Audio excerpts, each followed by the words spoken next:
जय श्री कृष्ण दोस्तों। ज्ञान सार 0007 चैनल में आप सभी का स्वागत है। दोस्तों, ये कहानी एक गौरिया और हाथी के बारे में है। कहानी को ध्यान से सुने ताकि आपके समझ में आ सके। एक घने जंगल में बरगद के पेड़ के डाल के ऊपर एक घोंसला था जिसमें गौरिया का जोड़ा रहता था। वे दोनों दिन भर भोजन की तलाश में इधर उधर भटकते और शाम को अपने घोंसले में आकर आराम करते थे। इसी तरह खुशी खुशी वे अपना जीवन बिता रहे थे। मौसम आने पर गौरिया ने अंडे दिए और उसके बाद में उसका पति भोजन की तलाश में इधर उधर जाता और गौरिया अपने अंडों को सहती और वह उनकी देखभाल करती। वे दोनों बेसब्री से अंडों में से उनके बच्चे निकलने का इंतजार कर रहे थे।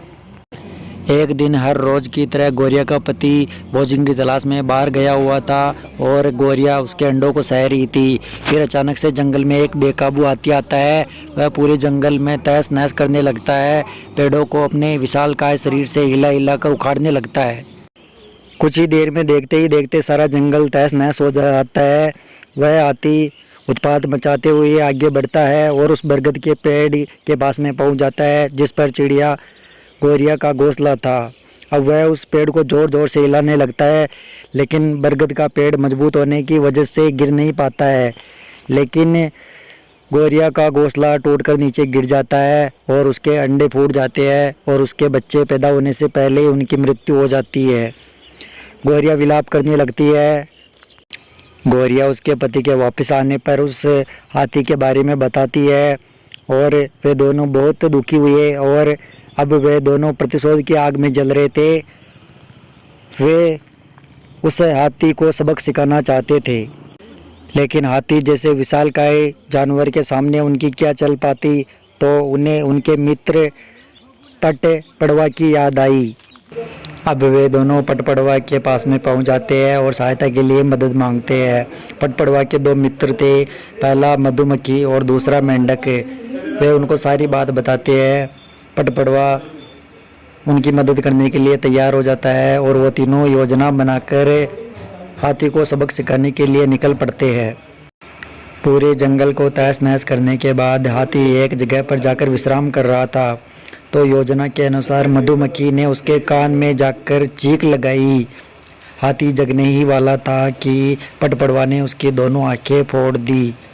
हाथी दर्द से जोर से चीखने लगा। फिर कुछ ही देरी पर मेंढक टरटराने लगा। मेंढक के टरटराने की आवाज़ सुनकर हाथी ने सोचा कि अवश्य ही इस दिशा में तालाब होगा।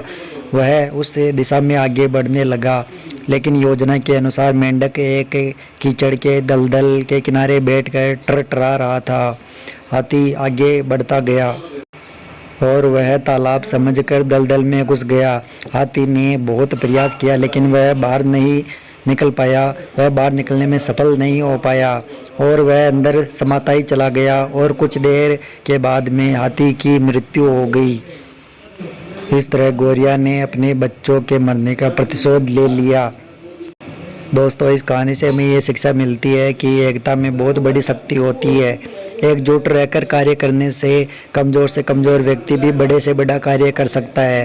दोस्तों, आशा करते हैं यह कहानी आपको पसंद आई होगी। अगर आपको हमारी कहानी पसंद आई हो तो हमारे YouTube चैनल को सब्सक्राइब करके वीडियो को लाइक कीजिए और कमेंट में लिख दीजिए जय श्री कृष्ण दोस्तों।